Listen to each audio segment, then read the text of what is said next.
नमस्ते। This is the part 2 of the video जो हम न्यूट्रिशन वीक 2023 के लिए कर रहे हैं। तो मैंने आपको कल बता ही दिया था that this is basically about healthy diets going affordable for everyone. Healthy diets going affordable for everyone मतलब क्या? हेल्दी डाइट वो डाइट होता है जिससे कि ना तो आप ओबीस रहते हो, ना तो आप अंडरवेट रहते हो, और ना ही आपको कोई डेफिशिएंसीज होती है ऑफ माइक्रो न्यूट्रिएंट्स। मतलब आपको फिर कोई विटामिन डी की डेफिशिएंसी या B12 की डेफिशिएंसी वो भी नहीं होनी चाहिए। तो हेल्दी डाइट ये वाला रहता है। तो अगर, क्योंकि weight loss now is just such a big industry, जब हम वेट लॉस करते हैं तब हम जिस भी डाइट पर जाते हैं वो उसका एडवाइस जो है हमको इनवेरिएबली न्यूट्रिएंट बेस्ड गाइडलाइंस में मिलता है। न्यूट्रिएंट बेस्ड गाइडलाइंस मतलब कि प्रोटीन बढ़ाओ, गुड फैट खाओ, एंड फाइबर खाओ, वगैरह वगैरह वगैरह। Now invariably when we get this kind of advice कि प्रोटीन खाओ, गुड फैट खाओ, फाइबर खाओ, एक्सेट्रा, तो हम लोग क्या करते हैं कि ये सब मिलाने के लिए हम लोग ज्यादा पैसा खर्चा करना चालू कर देते हैं, and then it becomes the opposite of affordable for our wealth. Okay, but the worst thing here is that it also becomes unaffordable for our health. अभी कैसे, वो मैं आपको समझाती हूँ।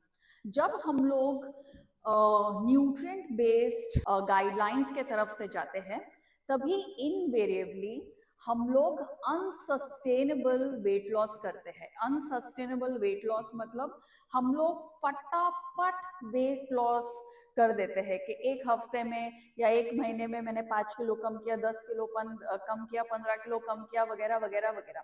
ये हमारा जब फास्ट वेट लॉस होता है तब हम ऐसा खाना खाते हैं जो कि महंगा तो होता ही है, सिर्फ हमारे पॉकेट के लिए नहीं लेकिन हमारे पृथ्वी के लिए भी। तो पॉकेट और पृथ्वी दोनों के लिए ये महंगा होता है, क्योंकि अगर आप एवोकाडो खाने वाले हो, अगर आप कीनोवा खाने वाले हो, अगर आप फिश ऑयल के कैप्सूल्स खाने वाले हो, अगर आप ऐसा सब खाने वाले हो, तब क्या होता है कि आप कॉन्टेक्स्ट के बाहर खा रहे हो।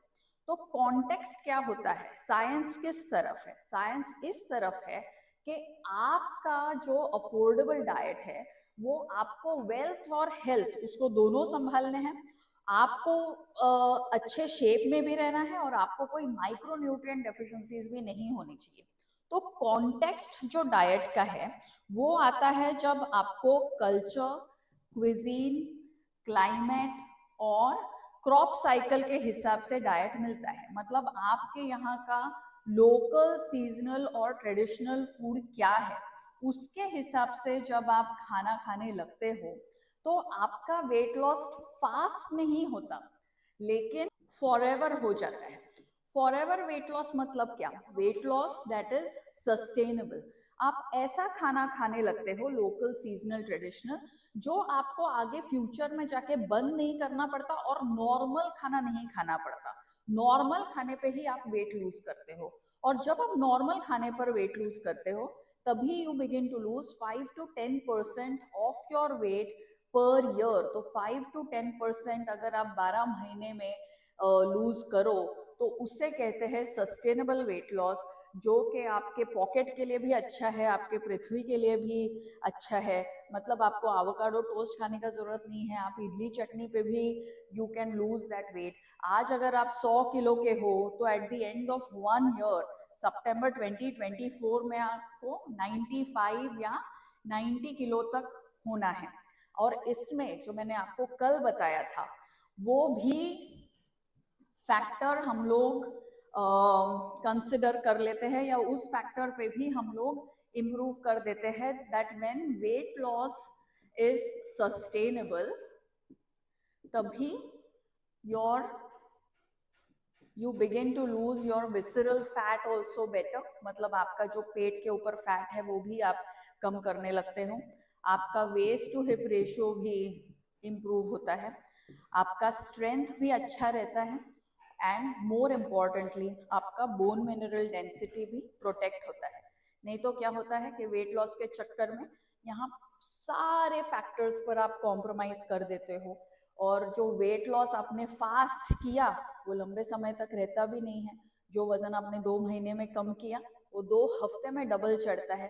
फिर वापस पैसा खर्चा करो, वापस और एक नए कॉन्टेक्स्ट, जिस डाइट का है ही नहीं उस डाइट पर हम लोग वापस चले जाते हैं। तो यही सब रीजंस के वजह से न्यूट्रिशन साइंस में अभी न्यूट्रिएंट स्पेसिफिक एडवाइस नहीं दी जाती for public health and for a good life. वो एडवाइस दे जाती है in terms of what is called as FBDG, मतलब फूड बेस्ड डाइटरी गाइडलाइन।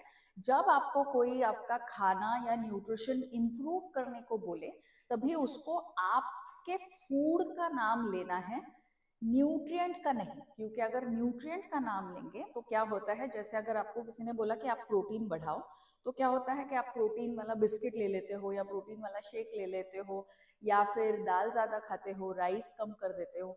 मतलब एक न्यूट्रिएंट बढ़ाने के चक्कर में आप काफी सारे न्यूट्रिएंट्स कम खाते हो, और फिर वो सारे न्यूट्रिएंट्स कम खाने के वजह से आपको माइक्रो न्यूट्रिएंट्स की डेफिशिएंसी होने लगती है, आपको डाइजेशन की डेफिशिएंसी या डाइजेशन में इम्पेयरमेंट दिखती है। फिर इनको मिलाने के लिए आपको एवरी सिंगल डे किसी ना किसी सप्लीमेंट की जरूरत पड़ती है। कभी कभी डेफिशिएंसीज इतनी बढ़ जाती है कि सिर्फ ओरल सप्लीमेंट्स नहीं, इंजेक्शंस की भी जरूरत पड़ती है। और अगर बहुत ज्यादा माइक्रोन्यूट्रिएंट की डेफिशिएंसी हो गई तो आपके हार्मोन्स पर, आपके सारे ओवरऑल हेल्थ पर, आपके मेटाबॉलिक हेल्थ पर, इनफैक्ट आपके लॉन्जेविटी पर, आपके ब्रेन हेल्थ पर भी फिर फर्क पड़ना शुरुआत हो जाता है। तो just like lose some weight is imperfect but well meaning advice, वैसे ही nutrient based guidelines could be well meaning but it isn't a correct guideline. If you are going to a professional for nutrition advice, you should be expecting food based dietary guidelines. तभी वो आपके pocket और पृथ्वी दोनों के लिए अच्छे हैं, और हेल्थ और वेल्थ दोनों संभालोगे तभी जीवन फुलफिलिंग और सक्सेसफुल रहता है। This is my second video, more tomorrow in the third video. पर जैसे कि फूड बेस्ड डाइटरी गाइडलाइन का एग्जाम्पल कि दाल चावल खाओ, रोटी सब्जी खाओ, ऐसा वाला खाना खाओ जिसका आपके लोकल लैंग्वेज में नाम हो, जो आपके लिए फेमिलियर हो और जिसको आपकी दादी नानी पहचानती हो। यही साइंटिफिक है और इसी तरफ न्यूट्रिशन साइंस बढ़ रहा है। तो इसी को ध्यान में रखिए और मजे से जीवन जिए।